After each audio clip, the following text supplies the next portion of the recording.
Chinese see?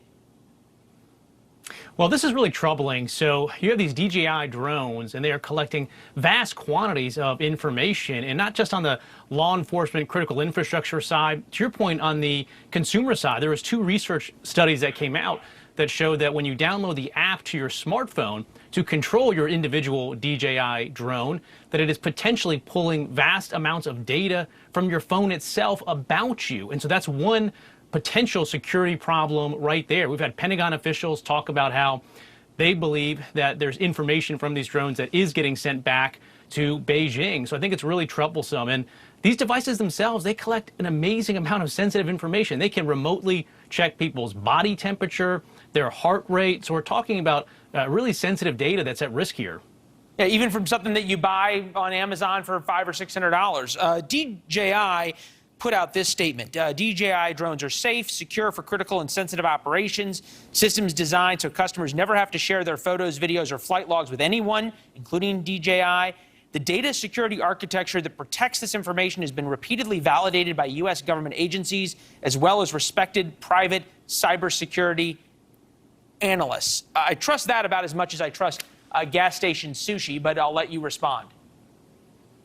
Well, you got to parse some of the words there. It's always interesting when you go through that. But here's what the evidence is. Back in 2017, a DHS field office issued an intelligence bulletin saying it's likely that information from these drones is going back to Beijing. You have the Department of Defense that has largely, with some exceptions, grounded their fleet of DJI drones. You've got the Department of Interior that's taken the same step. And you've got the Commerce Department that put DJI on their entity list based on potential human rights violations, where DJI has been coordinating with the national security apparatus in communist China with respect to the repression of Uyghurs. So there's enough data out there to lead all of us, I think, to be very, very concerned. If there's mitigating evidence, I'm happy to see it. But the evidence thus far tells me we should immediately start the process of putting them on the FCC's covered list, which in the interim would mean there wouldn't be federal dollars potentially for these drones. But also in the long term, we're looking at taking our covered list and prohibiting those devices from operating in the U.S. altogether. In fact, Congress just today, the House, passed a bill that would give the FCC authority to do exactly that, that if there are anything on our covered list, they can no longer operate in the U.S. So this is very serious, this path that we're heading down, but I think it's appropriate.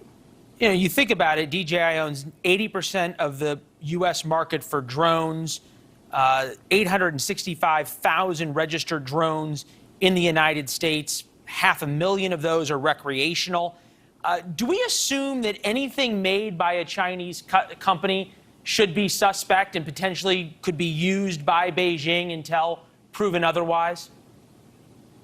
Well, the fact that an entity is from or based in China so far has not been enough at the FCC to persuade us to take action. We always look for plus factors. So with Huawei, for instance, we saw certain features of the way their gear was operating. China Mobile wanted to attach to the U.S. network. China Telecom, we took action against. It's never just been because they're from China. We look for additional factors, including close ties to the communist regime. But look, it's troubling. There's a national intelligence law in China that compels any entity to work with their security apparatus on espionage activities. They don't have a choice in those circumstances. So yes, if you're based in China, it's troubling, but it's not enough for us to take action. With DJI, again, there's all these indicia of concerns, and we don't need a Huawei on wings. You know, Huawei obviously, thanks actually in large part to you speaking out about it, was prevented from doing so much in America. I only got about 30 seconds or so, but what makes it different, for example, of an Apple iPhone that's made in China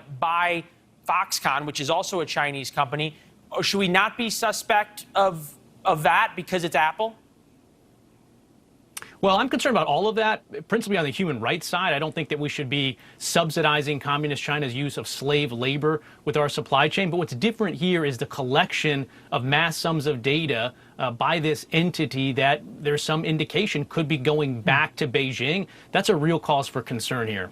Yeah, especially considering how much pictures and data and everything else is captured by these drones. Great to see you, sir. Thank you as always.